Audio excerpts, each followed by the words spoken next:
Yo guys, Punkrat another video. So things are about to change, in my opinion, for the better. It's the first major WoW Classic patch to hit live servers. So far we've seen maul, we've seen PvP. PvP is obviously pretty big, but I'd say the PvP community is definitely a minority in the WoW Classic demographic. Most people play this game for the guild dynamic and for raiding. So phase 3 with the release of Blackwing Lair, the Darkmoon Faire, and a bunch of other little additions as well is the biggest patch that we've seen so far. And honestly, I'm super curious to see what it's going to result in terms of queue times or player population spike, hype spike. We have no idea what it's going to be like, and it might give us an idea of what to expect for AQ40 Gates releasing. So since we're getting a major patch, I thought it'd be interesting to go over some of the major changes that are going to hit the game come phase 3. But before we get into the video, we have a word from our sponsor. So this video is brought to you by a very well-known mobile game, Raid Shadow Legends. When you think about mobile games, you generally think something cartoony, low-poly models, but Raid smashes that narrative with a polished, high-quality look. It's a more gritty look on the mobile RPG genre. So over here you have the index screen where you can go over your couple heroes. You have the portal here on the left side where you can purchase with shards different packages which will give you new heroes. There's the tavern where you can upgrade your armor, upgrade your champions, and also sacrifice different champions as well. And if you click on the bottom right here, you can deploy your characters into battle. In the campaign mode, you can do different dungeons with people. You can go into the PvP arena as well, or you can go onto a battle boss mission. It's a highly polished game with flashy animations, great artwork, a ton to do. It's one of the most popular games out there with 15 million downloads in the last 6 months. So what are you waiting for? Click the link in the description, and if you're a new player joining for the first time, you'll get 100,000 silver plus a free champion named Hexweaver. All of this available here. Just click this button in the right corner. Keep in mind that it's only available for the next 30 days after you join. Thanks to our sponsor Raid Shadow Legends, and let's get into the video. Alright, so the first major change is only going to affect a certain type of player, a small sect of the community, and we're talking about people who speed clear. So a lot of you guys, if you've been pushing for some pretty fast clears, or your guild is hell-bent on at least being relatively efficient and collecting most world buffs before raid, you know that it can be a little bit tedious to get absolutely everything. You need maul buffs on naxx head buff. You need to go to Blasted Lands and get your roids, your scorpid salt, or whatever you have to get out there. You have to get summoned or fly out to Fellwood and get your Songflower Serenade, which only lasts 1 hour and puts the timer on. Hearthstone back to Stormwind, log out really quick, and wait to log back on to get to raid. And on top of that, some guilds might even be mind controlling the spellbinders in early UBRS to buff people up with the 1 hour fire resistance buff. That's a lot, and you have to coordinate it with no wasted time logging out in between each one, and then logging out of your character and waiting for the raid to start. In my guild, for instance, we generally do this maybe like a day or two before the raid, and then log out and play an alt until it's raid time the next day or the day after. It's a whole process, and we also do it for our alts on the social raid on Saturday. Well, that just got a little bit more intense, and that's because of what I covered in my Darkmoon Faire video a couple days ago. So if you guys remember, I was talking about the Sages buff right there. It's another world buff that you get access to. Well, the thing about this specific buff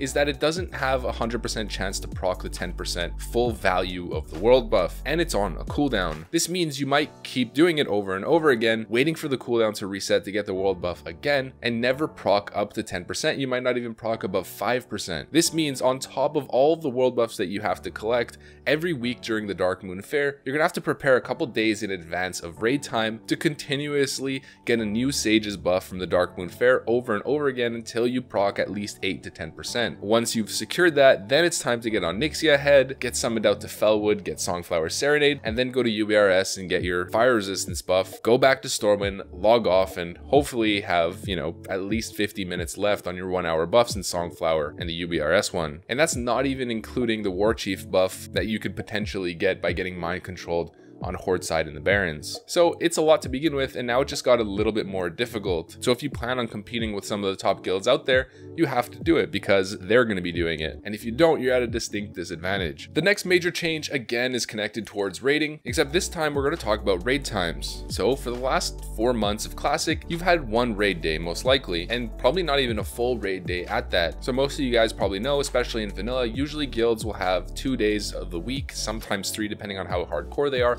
of 4 hours of raiding in each slot. Well, right now, my guild usually just spends 1 hour clearing Molten Core through the whole week, and that's it. We'll do on naxx, but Honestly, you don't even have to go, to be honest. Well, that's about to change because now we have 2 raids to do, and here's where a little bit of a dilemma comes into play. We tend to collect world buffs and try to do an extremely efficient clear. Well, now you have to choose between Molten Core and Blackwing Lair. Obviously, guilds are pretty much all gonna get their world buffs and then go to Blackwing Lair, then maybe after that just quickly clear Molten Core. Some guilds might even honestly put Molten Core on a different raid night and just view it as a more casual thing, and some less serious guilds that might not be clearing at a super effective pace might even split it up into 2 nights, where one night they do Molten Core and then the next night they do Blackwing Lair. So your raid schedule just got a little bit more packed. This, I'd say, is honestly a good thing. There's more content, there's more fun to have. Raiding is one of the best things to do in Classic, so now you get to spend more time with your guildmates, laughing up in comms, having a good time, collecting loot, giving your buddies a pat on the shoulder and telling them grats when they get an epic item, and of course, progressing through the challenges of raiding. In my opinion, Classic is the most fun when you have multiple raids to experience. It's boring just doing the same raid over and over again, so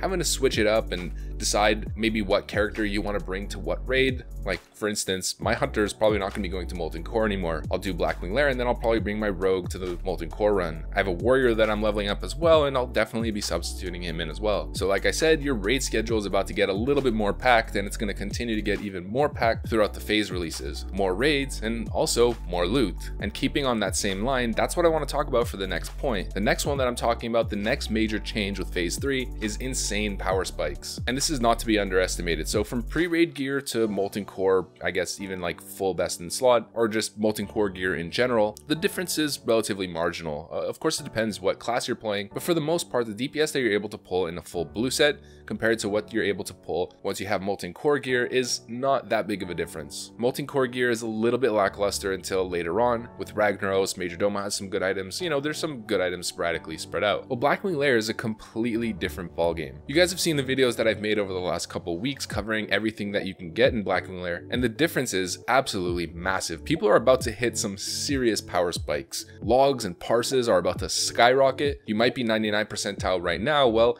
if you don't keep up and if you don't get the right gear, that's going to be difficult to keep up with. Warlocks are about to get more hit rating, more spell power. Mages are about to get more crit, more hit as well. Warriors are about to be unleashed. Sword rogues are about to get some massive sword upgrades, DFT, and a bunch of other things. And power spike, I'm telling you, is about to be real. And on top of that, going into phase 3, around that time is going to be the first week or the first couple weeks where people are hitting rank 14. This means for the next months following the release of phase 3, people are going to start getting high warlord weapons and grand marshal weapons. Rank 14 weapons are pretty much best in slot until max Rammus, so that's an even greater power spike. And another thing to keep in mind is that if you're competing with some of the top guilds out there, if you don't have enough people hitting rank 14 within your guild, they're again going to have a distinct advantage over you. Some of the most hardcore guilds have multiple people within their raid, especially Fury Warriors and Rogues, that are going to be getting rank 14 weapons. This means they're going to have naxx level items clearing phase 3 content. And some of these guilds are also going to be in full effect trying to poach members from other guilds as well, trying to get rank 14 weapons from other guilds, other servers to join them, and just stockpile as many GM and high warlord weapons as possible.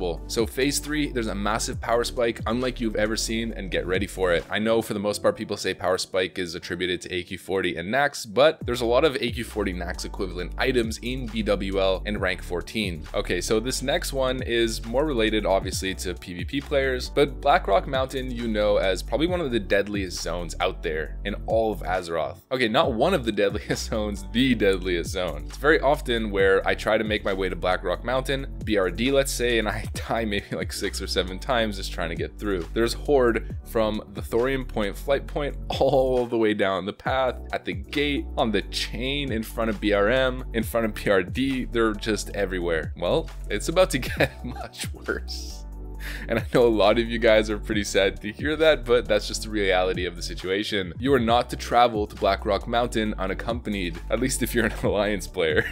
So like I just stated, that factor of some guilds actually having 2 raid nights potentially going there, extra social raids, extra pugs that are also doing Blackwing Lair on the side, there's just going to be more activity at the mountain. When there's more activity from Alliance raids trying to come in, then obviously the opposite is going to be true. There's going to be more activity from Horde groups, Horde gank squads, ambushing at all corners. On my server specifically, we have a ton of multi-boxers on the Horde side. One of this guy's name is like Jerome or something. And every single raid night we have to scout for where the specific multi-boxer is, because he has 15 mages on his computer running at once. It's actually happened to us a couple of times where we have full world buffs ready to go, just a regular raid night, and we might have planned to just not do the molten core skip where you jump off the ledge and just zone into the raid as you're falling down. We went down the chain and he just showed up around the corner and wiped out like pretty much 80% of our raid. Well, this is more of a factor for Blackwing Lair. In Blackwing Lair, you have to get to the orb, obviously, which is at the end of a tunnel. That tunnel has a little quartermaster's pit on the side too.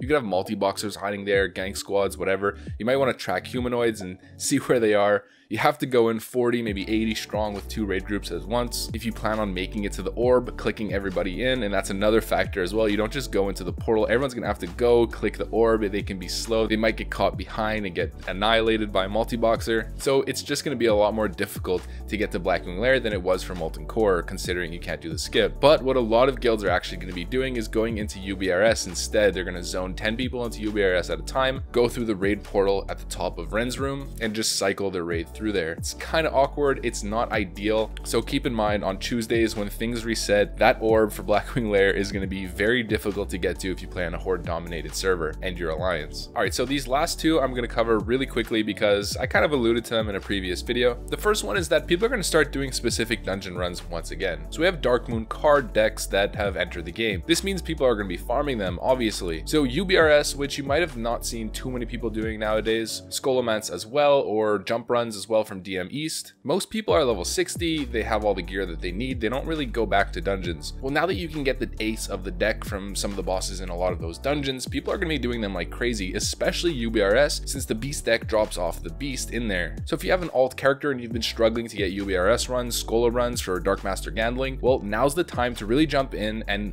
take advantage of the fact that people are going to be hard farming these like crazy. You might have known of rend runs. Most of the UBRS runs that you might have seen are rend runs or something like that. Well, now people are going to be pretty much full clearing the whole thing to try to farm beast. And the last thing that I want to cover is obviously kind of related towards the raid prep thing that I was talking about for the first one. Now you'll have a permanent quintessence and you won't have to constantly go back to a Shara, so your life is a little bit better in Molten Core. It's easier to make a pug for MC and actually get to Ragnaros, considering the fact that you'll be able to maybe use somebody's douse twice or a couple people's douse twice, and you won't have to worry too much about it. There it is, what I view as probably the biggest changes coming from phase 1, 2, all the way to 3. Some of them massive changes, some of them less so, but this is what I think is going to be the biggest, cultural changes within the social dynamic of WoW Classic. Like I keep saying, I hope you guys are as excited as I am for the release of phase 3. The game is going to start getting more and more fleshed out as we go through these phases, and it's become more and more fun, at least if you enjoy this game the same way that I do. But if you enjoyed this video, of course, you know what to do, soldiers. Leave a like, comment, subscribe, hit the notification bell to be notified every single time I post a new video straight out of the render oven.